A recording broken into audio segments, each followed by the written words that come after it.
안녕하세요. 저는 결혼 7년 만에 자유의 몸이 된 30대 여성이에요. 저에게 제 결혼 생활에 대해 한마디로 정리하라고 한다면 저는 차별이라는 단어가 가장 딱 맞다고 생각해요. 정말 결혼 처음부터 끝날 때까지 시모에게 끊임없이 차별받았거든요. 듣고 보면 참 치졸하고 어이없는 일들인데 겪는 사람 입장에서는 엄청 기분 나쁘고 화날 일들이거든요. 그리고 그 과정에서 제 화를 더 돋우는 건 남편과 신우였죠. 시부를 제외한 나머지 시댁 가족들 덕분에 저는 이제 시자 달린 거라면 뭐든 싫은 사람이 됐네요. 지금은 이렇게 싫어하지만 연애 때 결혼 초반에는 저도 분명히 남편에 대한 사랑으로 가득했답니다. 남편은 저를 가정적인 사람이라 좋다고 했어요. 제가 가정적인 건 맞는 말이었거든요. 장녀로 태어나 부모님을 모시는 것은 당연히 제 일이었고 바쁜 부모님을 대신해 하던 요리와 가사일들이 제 몸에는 습관처럼 묻어 있었거든요. 저도 딱히 남한테 해주는 걸 싫어하는 타입도 아니라서 자주 주변 사람들을 초대해서 최근 알아낸 레시피로 요리를 해서 대접하는 일도 많았으니까요. 솔직히 정말로 결혼을 하게 됐을 때는 살짝 겁도 났어요. 남편은 대기업 회사원이었고 저는 중소기업에 다니고 있었으니까요. 그것뿐만이 아니라 시댁이 잘 사는 것도 저에게는 조금은 부담스러운 일이었어요. 남들이 들으면 신데렐라라며 시집 잘 갔다고 하겠지만 저에게는 그 모든 것들이 낯설고 두려웠거든요. 게다가 저희 집이 그리 잘 사는 형편이 못 되다 보니 더 위축되는 마음도 들었고요. 저희가 살 집도 시부 명의의 집이라는 걸 알았을 때는 정말 조심해야겠다 싶더라고요. 물론 저도 사람인지라 기분이 좋기는 했지만 그것도 잠시뿐이었어요. 바로 남편의 시댁 사랑 때문이었는데요. 그것도 시모와 신우에게 절절 매일 정도로 가까이 한다는 거였어요. 시부는 무서워하면서 말이죠. 그리고 저의 고민은 시모의 차별 때문에 생기기 시작했어요. 별것 아닌 일들이긴 하지만 눈에 띄게 저와 신우를 차별하는 일들이 많아졌거든요. 명절 같은 때에도 신우에게는 명품 스카프를 선물해주던 시모가 제게는 양말 세트를 선물해준다거나 신우 경조사에는 몇십만 원씩 하던 시모가 저희 친정 경조사에는 항상 5만 원만 하시더라고요. 그런 일들이 쌓이기 시작하니까 나중에는 걷잡을 수 없을 만큼 앙금이 쌓이더라고요. 그리고 말 못하고 쌓여온 일들이 터지기 일보 직전에 그 일이 벌어졌죠. 그날은 아무 연락도 없이 시모가 저희 집 벨을 눌렀어요. 어머님, 무슨 일이세요, 이 저녁에? 애 아빠는 집에 있니? 네, 지금 씻고 있어요. 저는 이때 출산한 지 100일도 되지 않은 상황이었어요. 당연히 손님을 맞을 준비는 되어 있지 않았고 하물며 시모를 맞을 준비는 더더욱 되어 있지 않았죠. 시모는 거실에 앉아있고 저는 아이가 있는 안방에 들어가 아이를 안고 밖으로 나왔어요. 하지만 시모는 손주에게는 눈길도 주지 않은 채 TV만 보시더라고요. 남편이 나오자 그제서야 시모는 고개를 돌렸어요. 당분간 너희 집에서 지낼 생각인데 괜찮지? 나 네 아버지랑 싸웠어. 지긋지긋한 영감탱이. 늙으려면 곱게 늙을 것이지 어째 나이가 들수록 꼬장꼬장해지는지 몰라? 아버지랑 무슨 일 있었어요? 몰라. 네 아버지 얘기는 꺼내지도 말어. 나도 곧 집을 구해서 나갈 거야. 당장 있을 곳이 없어서 온 거니까 길어도 몇 달 안 될 거니까 그때까지만 있게 해줘. 저는 시모의 말에 거절하고 싶었어요. 출산한 지 얼마 되지도 않은 제가 시모의 눈치를 보면서 살 수는 없는 노릇이잖아요. 제가 둘러서 말해보려고 하는데 옆에서 먼저 남편이 말하더라고요. 알겠어요. 당분간 이 집에서 내 집이다 생각하고 편하게 지내요.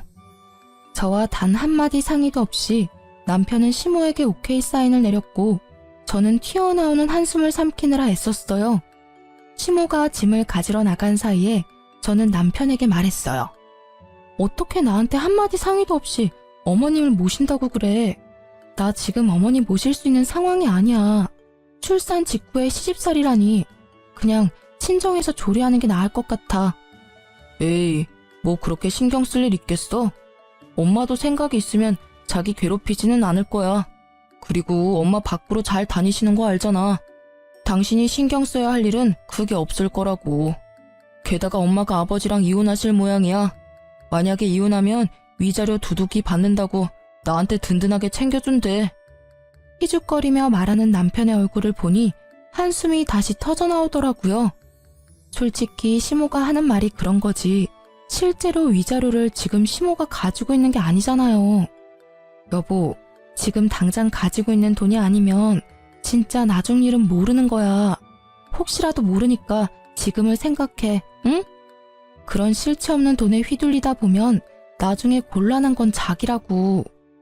그러나 제 말이 귀에 들리지도 않는지 남편은 성의 없이 손만 휘휘 저으며 괜찮대도 하면서 저를 달래듯 말하더라고요. 결국 그 길로 시모와 같이 살게 되었어요. 그 불편한 시간, 공간, 눈빛, 어우 진짜 미치겠더라고요. 애 젖먹이는 것도 눈치 보며 먹여야 하고 화장실 가는 것조차 내 맘대로 못 가는 상황이 지속됐죠. 시모는 나름대로 바쁘게 살더라고요. 방 하나를 비워두니 거기에 명품 가방에 시계, 액세서리까지 전시해두고는 홀로 서게 하겠다며 들락날락거리더라고요. 그때부터는 조금 편했어요.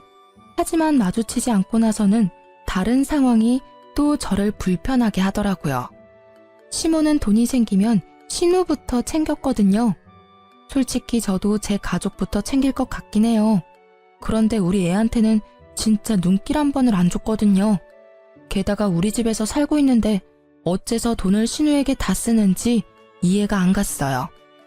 솔직히 상식적으로 생각해도 지금 방 하나 비워두고 밥하고 빨래해주는 사람에게 돈 한 푼 줄 법도 한데 전혀 그럴 기미가 없더라고요. 그래도 그러려니 했어요. 팔은 안으로 굽는 거고 시모가 이러면 나도 친정엄마한테 더 잘하면 되겠다고 생각했으니까요. 그런데 제 분노를 폭발시키는 일이 일어났어요. 그것도 우리 아기 100일 때요. 솔직히 신혼의 아기가 100일이었을 때 시모가 이것저것 챙겨준 터라 저도 솔직히 그만큼은 아니더라도 뭔가 해줄 거라고 생각했거든요. 그런데 막상 100일이 되니 코빼기도 보이지 않더라고요. 가족끼리 조촐하게 하기로 한 건데 저녁 식사 시간이 다 되도록 아무도 들어오지 않더라고요. 기다리다 지쳐 그냥 나라도 애 100일 챙겨줘야겠다 싶어 냉장고 문을 열었어요. 그런데 아침 일찍 일어나서 해둔 아기 100일상에 올릴 음식이 하나도 없더라고요. 애만 먹는 게 아니니 찜갈비며 잡채며 미역국까지 해놨는데 음식이 사라져 깜짝 놀랐어요. 저는 음식의 행방을 찾다가 시모가 생각났어요. 우리 집 냉장고에 손댈 수 있는 사람은 3분이니까요. 남편에게 연락하니 역시 신우집에 있다고 하더라고요.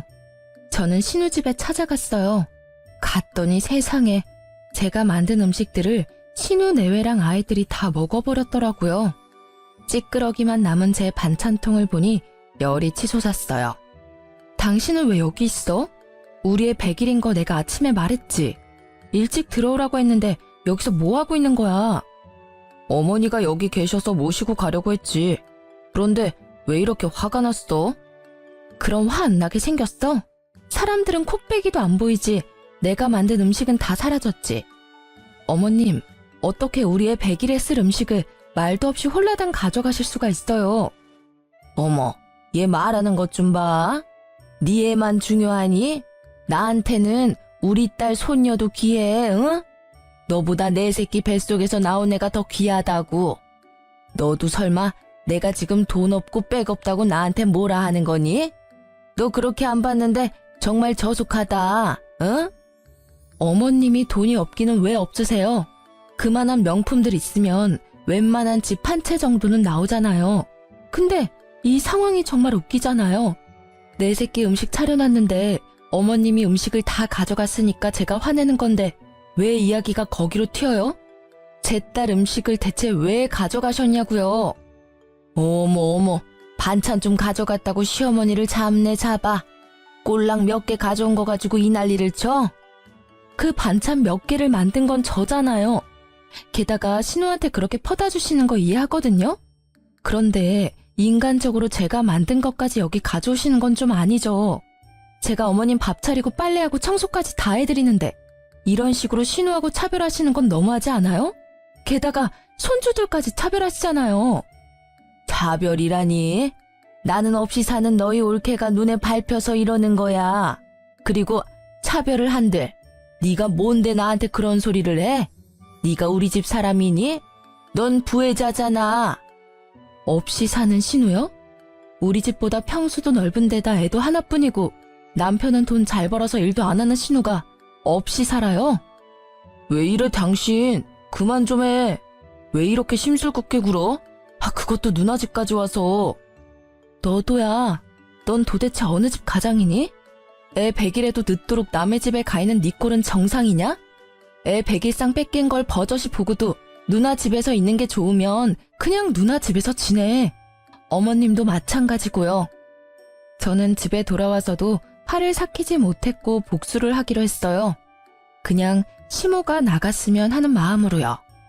시모 생일이 하루 앞으로 다가왔을 때 저는 시모가 보는 앞에서 음식을 가득 했어요. 꼬막, 조기, 찜갈비에 전까지. 아침부터 점심까지 꼬박 음식을 만들었는데 시모가 제 앞에서 한마디 하더라고요. 내 생일이라고 챙기는 건 좋은데 그렇다고 저번에 내가 화낸 일이 풀릴 거라고 생각하지는 마. 네가 이렇게 아양을 떨어도 난 안 넘어가. 그 말에 저는 속으로 웃었어요. 그리고 시모가 방으로 들어가자 그 음식들과 반찬까지 탈탈 털어 친정으로 가지고 갔죠. 친정에서는 무슨 잔치하냐며 좋아하셨고 그렇게 먹고 즐기다가 저녁 무렵이 됐죠. 남편에게 전화가 오더라고요. 엄마 생일인데 어디서 뭐하고 있는데? 그리고 아침에 하던 음식들은 다 어디 갔어? 밥이라도 먹으려니 반찬이 하나도 없잖아. 아침에 하던 음식? 그건 죄주인 찾아갔지. 친정에 갖다 주려던 거였어. 집에 반찬 없으면 시켜 먹어. 당신 그걸 지금 말이라고. 됐고 빨리 들어와. 엄마 지금 쫄쫄 굶고 계시거든. 그러니까 시켜 먹으라니까. 나 오늘 늦게 들어갈 거야. 아니 아무리 그래도 시어머니 생일에 생일상도 안 차리는 며느리가 어딨어? 내 새끼 생일 음식 가져간 사람이 누군지 잊었어? 다들 자기 가족만 챙기는데 나도 내 가족 좀 챙길게. 뭐가 나빠? 그니까 나 찾지 말고 가족끼리 오붓하게 지내. 나도 가족끼리 오붓하게 지낼게.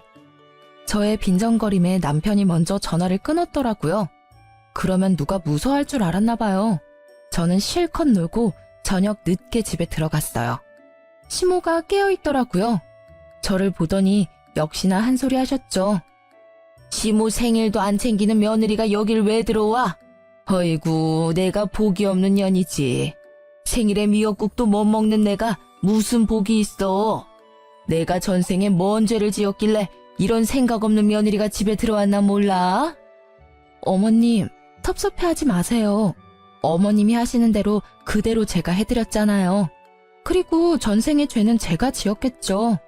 제가 해놓은 음식이며 물건이며 싹 다 누가 가져가는 팔자라니.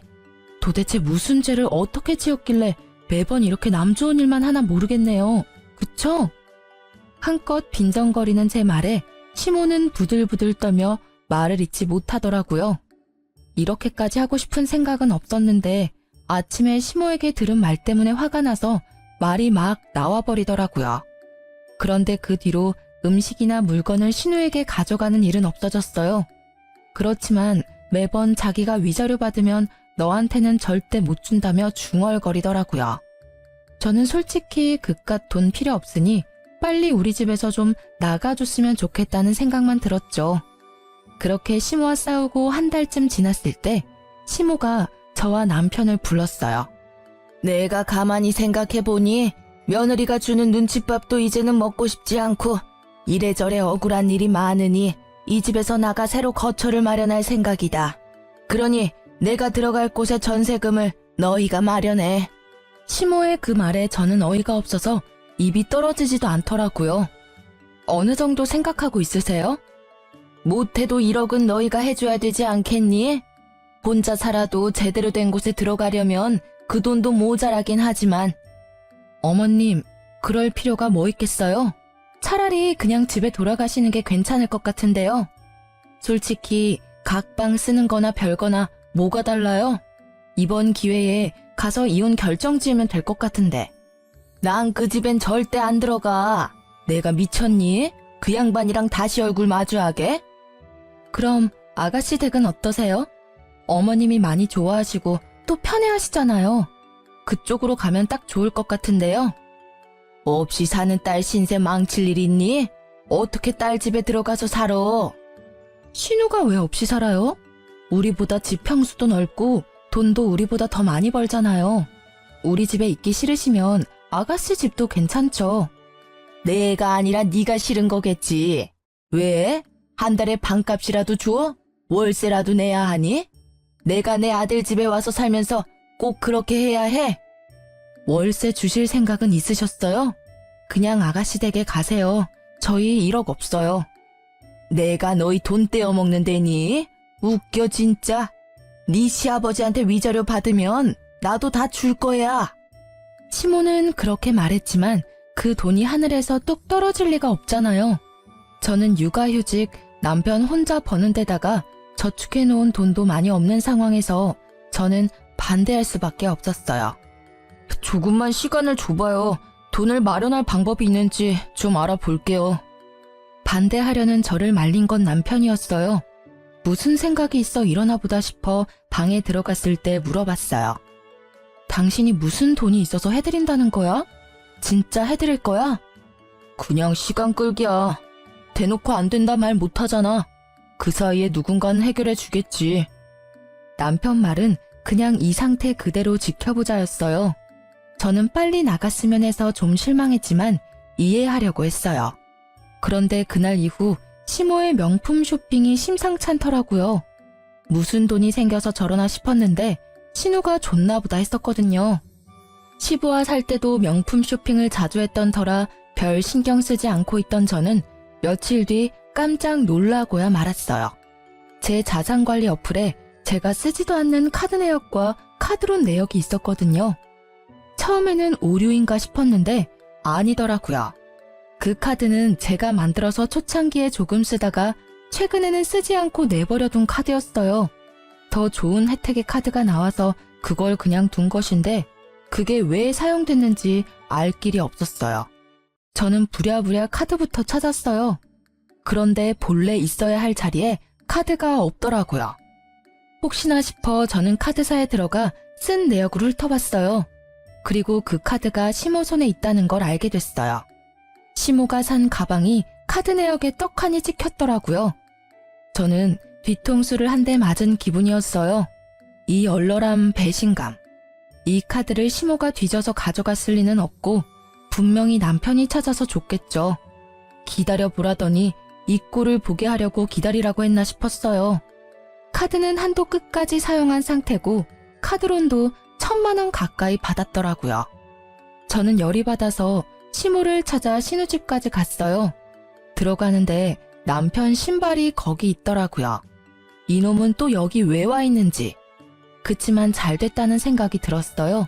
한 번에 싸잡아 추궁할 수 있으니까요. 저는 시모에게 가서 말했어요. 어머님, 제 카드 돌려주세요. 무슨 카드? 난 몰라. 네 카드를 왜 내가 가지고 있어? 그래요? 알겠어요. 저는 시모의 말에 당장 폰을 들어 어디론가 전화를 걸었어요. 네, 안녕하세요. 카드 정지하려고 하는데요. 네, 모르는 사람이 카드를 쓰고 있어요. 도둑 맞았나 봐요.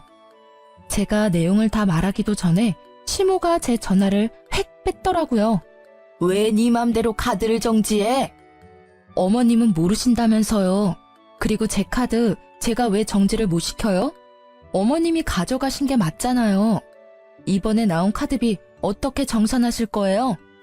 제 말에 시모는 남편을 쳐다보더라고요. 저는 옳다구나 싶었어요. 넌 왜 내 카드 훔쳐서 어머님한테 드렸어? 도둑이니? 그리고 주고 싶으면 네 카드 주지 왜 남의 카드를 주고 난리야?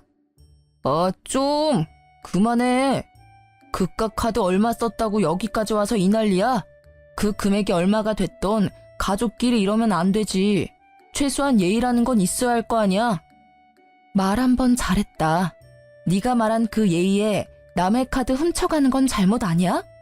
이 집구석에서 내가 차별받은 게 한두 번이 아니었는데 이건 상황이 다르잖아. 그 카드값 못 갚으면 내가 어떻게 되는지는 알아? 신용도 팍팍 떨어져서 신용불량자 되면 네가 책임질 거야? 내주면 되잖아. 얼만데? 1,400이다 이놈아. 카드값이 400에 카드론이 1,000이야. 제 말에 남편이 깜짝 놀라 시모를 쳐다보더라고요. 위자료 나오면 다 갚아줄게. 그동안만 좀 어떻게 해줘, 어? 위자료 받으면 그 정도는 푼돈이야. 지금 그 푼돈이 없잖아요. 그 위자료는 대체 언제 받으시는 건데요? 아니, 아버님이랑 이혼하실 마음은 있으세요? 실체도 없는 돈을 믿고 이렇게 큰 돈을 쓰시면 그걸 갚아야 하는 사람은 어떻게 되는데요? 지금 당장 메워야 하는데. 옳게, 너무한 거 아니야? 엄마가 어련히 알아서 쓸 때 썼겠지. 쓸 데 없는데 돈 쓰고 막 그럴 리 없잖아. 시어머니한테 그 정도도 못 해주는 거야? 거드는 시누의 말에 저는 열이 한 단계 더 올랐어요. 그런데 머리는 더 차분해지더라고요. 그럼 아가씨가 카드값 내시면 되겠네요. 어머님이 사용하시는 돈의 절반이 아가씨 댁에 돈 쓰는 거잖아요. 그러니까 아가씨한테 받을게요. 그럼 될까요? 아니, 왜 그걸 나한테 받아? 올케 진짜 상식 없는 사람이네. 이 보세요. 그거 난 한 푼도 쓴 적 없거든? 그러니까요. 그렇게 어머님 편 들고 싶으시면 아가씨 돈으로 카드값을 갚고 하시라는 말이에요. 솔직히 어머님 위하신다면 그 정도 가능하잖아요. 이거 봐요. 아무도 이 카드비 안 내준다고 하잖아요. 몰래 카드 가져가 놓고 카드비는 저한테 다 맡길 생각이었던 거잖아요. 그 말에 아무도 대답을 못 하더라고요. 저는 진짜 화가 너무 났어요. 카드를 준 남편도, 카드를 쓴 시모도, 카드로 혜택을 본 신우도. 저는 좋은 생각이 났어요. 이때쯤에는 2판 4판이고 이혼을 생각하고 있었기에 그냥 막 나가기로 했거든요. 어차피 긁은 사람은 어머님이시니까 어머님이 카드값 갚도록 할게요. 그 말에 시모가 멀뚱멀뚱 쳐다만 보더라고요. 제가 하는 말을 못 알아들으시더라고요. 아니, 자기는 낼 생각이 없는데 지가 저런들 무슨 상관이야? 이런 표정이었죠. 저는 그런 시모의 표정을 뒤로하고 남편에게 말했어요. 곧 이혼 서류 갈 거니까 알아서 해. 남편이 뒤에서 소리쳤지만 저는 무시하고 집으로 돌아왔어요. 집에 돌아와서 제가 한 첫 번째 일은 시모 방에 있는 명품 액세서리와 시계, 가방을 싸그리 담는 거였어요. 그리고 그걸 다 전당포로 가져갔어요. 요새 젊은 사람들이 고가의 전자기기나 명품 가방을 맡기고 돈을 빌린다고 하더라고요. 저도 그렇게 전당포에서 돈을 빌렸어요. 그것들을 다 맡기니 카드값보다 좀 더 나오더라고요. 명품 가방 같은 건 원래 그렇게 크게 쳐주지는 않는데요. 시간이 지나면 또 값이 떨어지기도 하니까요. 다 팔고 나온 전당포 앞에서 저는 카드사에 전화해서 카드빚부터 싹 다 갚아버렸어요. 그리고 홀가분한 마음으로 집으로 갔죠. 집에 갔더니 시모가 흥분해 있는 상태더라고요. 이제껏 이런 모습은 본 적이 없을 정도로요. 그 모습을 만든 게 저라는 사실에 참을 수 없이 통쾌해서 웃음이 났지만 꾹 참았어요. 너 미쳤니? 미치지 않고서야 어떻게 남의 물건을 가져다가 함부로 팔 수가 있어? 내 물건 다 어디 갔어? 어디 갔냐고? 걱정 마세요. 그 물건들 다 전당포에 맡겼어요. 그리고 받은 돈으로 카드값 다 갚았고요. 1,400만 원 들고 가시면 그대로 찾을 수 있을 거예요. 다행이죠? 최소한 다시 되돌려 받을 수는 있으실 테니까요. 뭐? 이 피도 눈물도 없는 년, 어떻게 그걸 다 가져가서 맡길 수가 있어? 내 물건을 마음대로 가져갈 권리가 너한테 있어? 그럼 제 카드 마음껏 쓸 수 있는 권리는 어디 있었는데요? 피도 눈물도 없어요.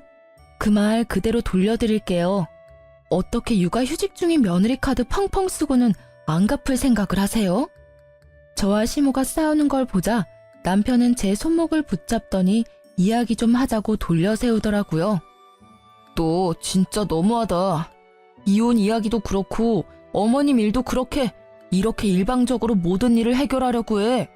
내가 알아서 다 해결했을 텐데 왜 일을 크게 벌려? 네가 더 너무하지. 네가 하는 말은 다 너 스스로한테 해야 하는 말 아니야? 누가 들으면 고해성사인 줄 알겠네. 그렇게 시모와 신우가 좋으면 그 집 가서 살아. 여기 있는 처자식 다 무시하는데 네가 아빠고 남편이야? 해결? 네가 뭘 해결해 줄 수 있는데? 아까 그럼 카드값 누가 갚아줄 거냐고 물었을 때 왜 대답도 안 했어? 갚을 생각이 없었으니까 그랬던 거 아냐? 가족이잖아. 당신이 힘들면 나도 도와주려고 할 거야. 이번 일도 그래. 힘든 엄마 생각해서 한 일이야. 그걸 왜 그렇게 비꼬아서 생각하는 건데? 그건 네 생각이겠지. 비꼬아서 생각한다고? 너는 그럼 상식적으로 생각을 좀 해. 솔직히 나는 이혼? 소송으로 가도 상관없어. 난 잘못한 거 하나 없으니까. 내 카드 몰래 가져다 심어준 당신 잘못이 더 크거든. 그러니 당신이 나한테 위자료 주는 건 정해진 결과야. 그러니까 당신이 어머님 잘 모시고 살아. 나는 소송 진행하는 동안 친정 갈 거니까. 그 마지막 말을 듣고서야 남편의 정신이 돌아오는 듯 보였어요. 그 눈빛에 당황함이 가득했거든요. 제가 없으면 누가 시모 밥하고 빨래해줘요? 시모는 시부집에서 가정부가 해주는 대로 살았으니 살림은 하나도 모르거든요. 잠깐만. 당신이 집 나가면 누가 어머니를 모셔? 안 돼. 이혼은 절대 안 돼. 내가 이혼할 만큼 잘못한 건 아니잖아. 잘 생각해봐. 아버지랑 어머니 이혼하면 위자료 빵빵하게 나와. 우리한테도 얼마 떨어지겠지. 근데도 진짜 이혼할 거야? 난 돈 필요 없어. 지금 당장 가정부가 필요하면 용역업소에 연락해. 저는 그렇게 말을 던지고는 그 자리에서 바로 시부에게 전화했어요. 아버님, 찾아뵙고 말씀드려야 하는데 지금 경황이 없어서요. 저희 부부 이혼하려고요. 제 전화에 시부는 가족 전원을 집으로 부르셨어요. 한 번은 거쳐야 할 일이었죠. 시부는 아무것도 모르는 눈치였어요. 저는 시부에게 그간 있었던 일들을 모두 설명했어요. 제 이야기를 듣던 시부의 얼굴이 벌겋게 일그러지더라고요. 그리고 그와 반대로 시모의 얼굴은 헬쓱하게 질렸고요. 이 옆에 내가 이혼 전에 별거 하자고 하더니 기어이 아들 집에 기어 들어갔어? 아니 얻어먹으려고 갔으면 조용히 잘 있을 것이지. 왜 분란을 만들어서 애들 이혼 이야기까지 나오도록 만들어? 내가 왜? 뭘 잘못했어요? 그래, 100번 양보해서 내가 잘못했다고 쳐. 그런데 내 물건 가져다가 멋대로 판 며느리도 잘못했잖아요. 근데 왜 나한테만 난리예요? 아버님, 그 물건 판 거 아니고 전당포에 맡긴 거예요. 그 돈으로 제 카드빚 갚았고요. 결제일이 코앞이라 어쩔 수 없는 선택이었고, 사실 그 카드값만큼 가져가면 다시 되돌려받을 수 있어요. 그러니 엄밀히 따지자면 판 건 아니죠. 옳게. 아무리 그래도 사람 물건을 마음대로 가져갈 필요가 있었어? 아가씨, 그렇게 어머님을 위한다면 지금 당장이라도 전당포에 맡겨놓은 명품 다 찾아오시면 되잖아요. 본인 돈으로. 어머님 목숨보다 소중한 거라잖아요. 딸이 돼서 그것도 못해줘요? 그것보다 배는 받아오셨으면서. 제 말에 결국 시모도 신우도 입을 꾹 닫더라고요. 신우는 시모 명품을 되돌려줄 생각도 없어 보였고요. 본인이 할 수 있는 게 아니면 남한테 그걸 강요하지 마요. 아시겠어요?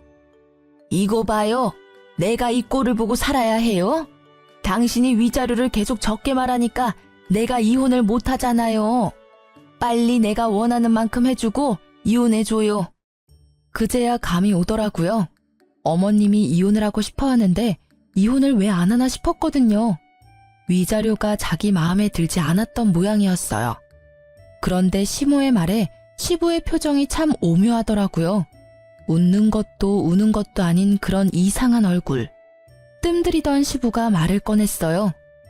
당신 원하는 대로 이혼해줄게. 근데 위자료는 아마 없을 거야. 그게 무슨 소리예요? 당신 재산이 얼만데? 당신이 위자료 적다고 할 때부터 조금씩 처분해서 이제 별로 없어.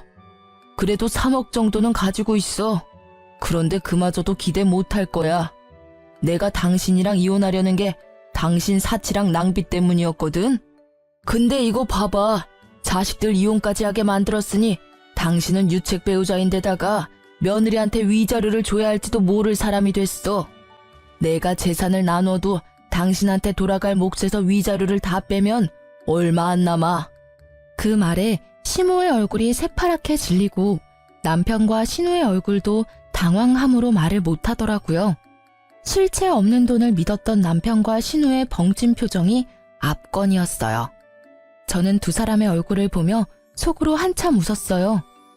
당신 거짓말이죠? 설마 그 돈, 땅 다 팔았어요? 아니지. 팔면 돈이라도 남을 텐데 그거 다 어쨌어요? 어쨌긴 기부했어. 아깝기는 했는데 당신한테 뺏기는 것보다는 기분이 훨씬 낫더라고. 적어도 밑 빠진 독에 물 붓는 느낌은 아니었으니까. 그게 말이 돼요? 진짜 내 돈, 내 위자료 어디 갔냐고요? 당신 나 속일 생각하지 말아요. 뭐? 나한테 돈 맡겨놨어? 왜 맨날 내 얼굴만 보면 돈 타령이야? 내가 번 돈 집에서 펑펑 쓰기만 하고 한 푼 모아놓은 것도 없는 주제에 어디서 돈돈거려? 나도 위자료는 받아야죠. 어떻게 이렇게 사람 뒤통수를 칠 수가 있어? 싸우는 시부모를 보며 저는 제가 있을 곳이 아니라는 생각에 집에 가려고 현관으로 나왔어요. 그런데 그때 남편과 신우가 제 뒤를 쫓아와 구두를 신으려고 하더라고요. 딱 보니 시모 버리고 도망가려는 꼴이더라고요. 그렇게 가족사랑 어쩌고 하더니 어머님 돈 못 받을 것 같으니까 도망치는 거야? 진짜 뻔뻔들하다. 마지막 정도 뚝 떼줘서 너무 고마워.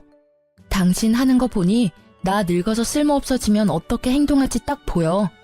이혼하는데 망설임까지 가져가줘서 고마워. 빈정거리는 제 말에 남편은 얼굴만 벌겋게 된 채 말도 못했고 신우는 모르는 척 하더라고요. 나중에 들으니 시모는 결국 빈털터리로 내쫓기게 됐고 전 남편은 집을 시부에게 반납하고 시부 집에 들어가 살게 됐다고 하더라고요. 이후 저는 합의로 이혼을 잘 마무리하게 됐어요. 소송으로 갈 줄 알았는데 합의가 된 이유는 시부 덕분이었어요. 남들 눈을 많이 신경 쓰시는 분이었거든요. 저는 그 이후로 시자가 달린 건 진절머리가 나서 가까이 하고 싶지도 않더라고요. 그래서 연애도 하지 못하고 있는 중이죠. 시부에게 받은 돈과 위자료로 받은 돈을 합치면 지방에 방 하나 전세받을 정도는 돼서 지방 내려가려다가 아픈 친정아버지 때문에 친정에서 지내기로 했어요. 손주가 있으니 집안 분위기는 더 좋아졌죠. 이혼한 지 3년이 지났을까요? 그해 가을 추석을 앞두고 친정아버지의 지병 때문에 아버지를 모시고 병원을 방문하게 됐어요.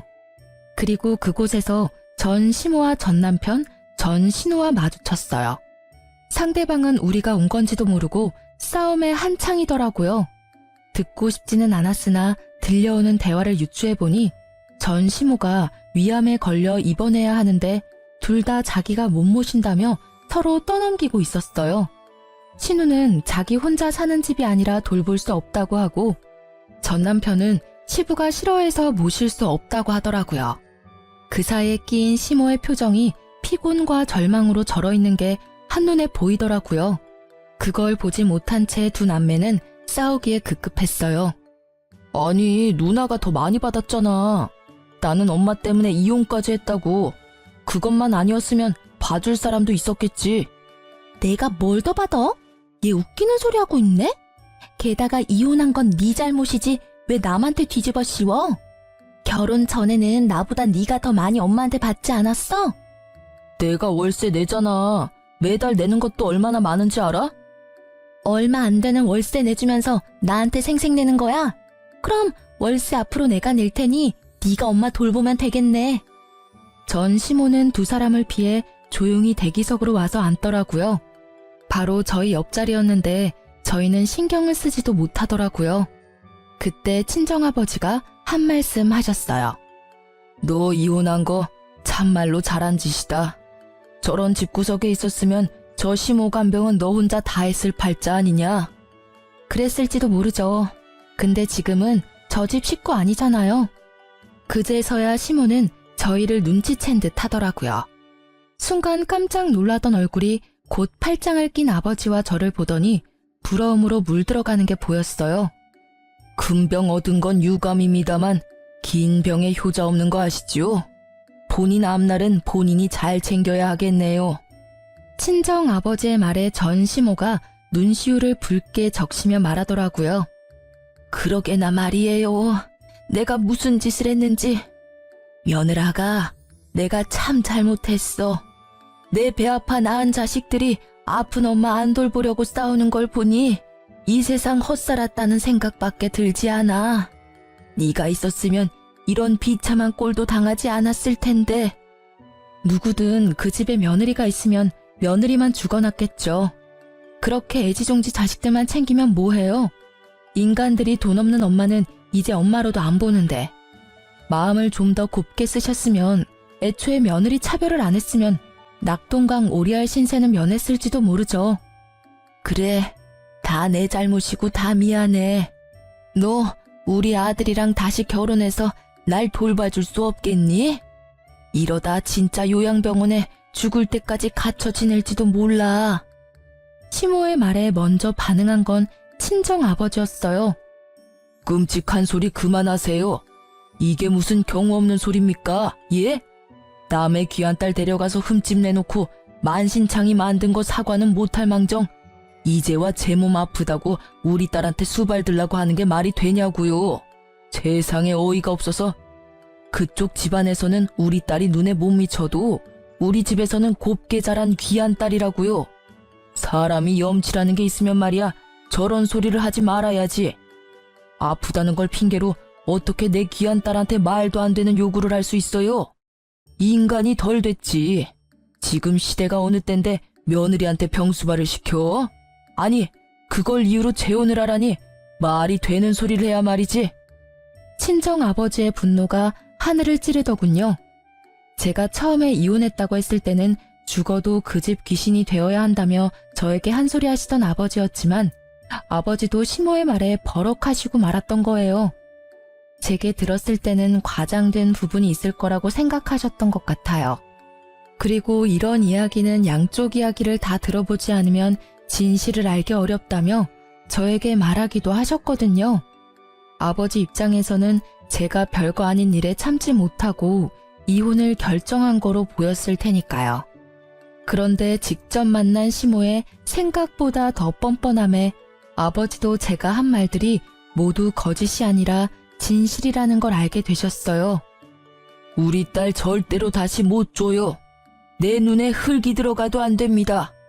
저런 집구석에 들어가서 평생을 수발 들라고 할 거면 아예 우리 집에서 처녀 귀신으로 죽게 만드는 게 낫겠소.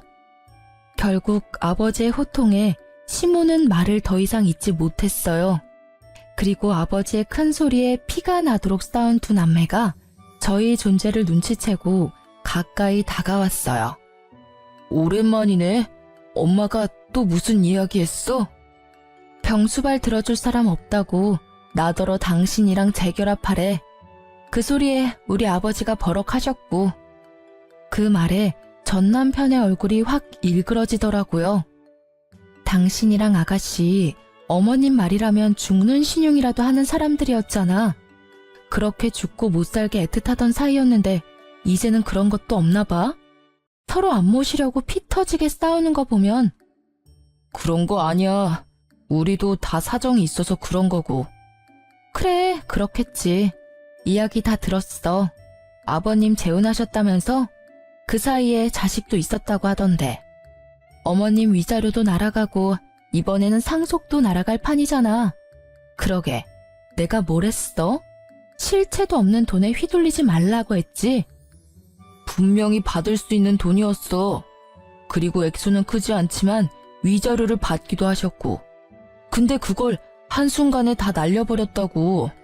아니, 어떻게 지금 이렇게 살면서도 그 명품에 대한 욕심을 못 버리는 거야?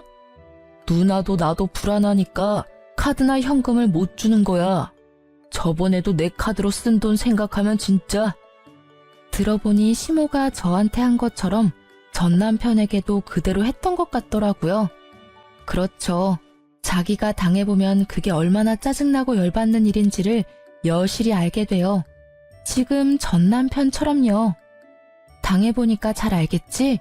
내가 그 당시에 어떤 마음이었는지. 지금에 와서 꺼낼 이야기는 아니지만 말이야. 지금이라도 그 열받는 기분을 당신이 알게 돼서 참 기쁘다. 나만 알고 있기엔 너무 화나는 일이었거든. 제 말에 전 남편은 그저 찡그린 얼굴로 답을 하지 않더라고요. 입이 있으면 뭐해요? 할 수 있는 말이 없잖아요. 구구절절 제가 하는 말이 다 맞았으니까요. 게다가 시부는 그 내연녀와 자식에게로 재산을 모두 옮겨놨다고 하더라고요. 전 남편과 신우는 시모를 데리고 다시 나가더라고요. 그래도 남매가 같이 시모를 모시고 온 걸 보면 시모도 그렇게 자식 농사를 망치진 않았다고 생각했어요. 그런데 몇 달 후에 들린 소식을 들으니 제 생각이 잘못됐다는 걸 알게 됐어요. 두 사람은 참 끝까지 자기들 생각만 했고 시모는 자식을 잘못 키운 벌을 받았더라고요. 그렇게 애지중지 며느리랑 차별해가며 잘해준 자식 둘에게 버림받고 외면당한 시모가 요양병원에 들어갔다고 하더라고요. 전문 병원에서 치료받아야 하는데 연세가 많다는 핑계를 대며 적극적인 치료를 피한다는 이야기를 들으니 딱하기도 하고 자기 묘자리 자기가 팠다는 생각도 들더라고요. 그 이후로 그 사람들의 소식을 들은 적은 없어요. 솔직히 더 이상 관여하고 싶은 생각도 없고요. 지금 저는 그 어느 때보다도 충만하게 하루를 보내고 있거든요. 처음에 이런 이유로 이혼을 했을 때는 내 인생에 내가 잘못된 줄을 그어버린 게 아닌가 하는 그런 생각도 들었었거든요. 내가 잘못된 선택을 한 건 아닐까. 좀 더 참았더라면 더 나은 미래가 그 어디쯤 있었을까 하는 생각이요. 그런데 만약 제가 이혼을 하지 않았다면 저라는 사람은 망가졌을지도 모른다는 생각을 해요. 그리고 이혼이라는 게 나쁜 것만은 아니라는 생각도 들고요. 연애는 둘이서 하는 거지만 결혼은 온 집안이 하는 거잖아요. 그만큼 맞춰야 하는 사람도 많을 수밖에 없고요. 제가 무조건 양보하면 저는 실속 없이 모든 걸 뺏길 수밖에 없고 제가 무조건 가지려 하면 다른 사람으로부터 배척당할 수밖에 없잖아요. 그 밸런스를 맞추는 일이 그리 쉬운 일은 아니니까요. 솔직하게 말해서 다른 가족 구성원과 트러블이 있더라도 남편이 제 몫을 다해 저와 소통해준다면 굳이 헤어질 필요까지는 없었을지도 몰라요. 하지만 저 같은 경우에는 시댁 구성원들은 거의 다 저를 밀어내는 상황이었으니까요. 이럴 때는 과감하게 행동하는 것도 나쁘지는 않다고 생각해요. 현실적인 문제가 있지만 그것이 나의 정신적인 고통과 과도한 스트레스를 포기할 만큼의 문제는 아니라는 생각도 했으니까요. 그 당시 저에게는 나부터 살고 봐야지라는 이기적인 마음이 있었지만 아무도 저를 위해주지 않는 그곳에서는 저라도 저를 챙길 수밖에 없었어요. 그리고 그 결과 저는 새로운 삶을 살고 있는 거죠. 예전만큼 풍족하진 않아도 제가 하고 싶은 걸 하고 제가 하기 싫은 건 하지 않는 생활만으로도 마음이 편하고 만족스러워요. 이렇게 제 이혼 과정에 대한 이야기를 하고 있으면 지금은 지인들과 농담도 하고요. 한동안은 이혼, 돌싱 이야기만 들어도 스트레스였는데 말이죠. 지금은 이렇게 사연글을 보낼 정도의 소재거리 정도가 된 거죠. 제 글을 읽고 함께 즐겨주신다면 저도 기쁘답니다. 이렇게 긴 글을 쓰는데 어색한 점도 있었지만 함께 나누고자 하는 마음으로 써보았어요. 읽어주신 분들 모두 감사의 마음을 전합니다.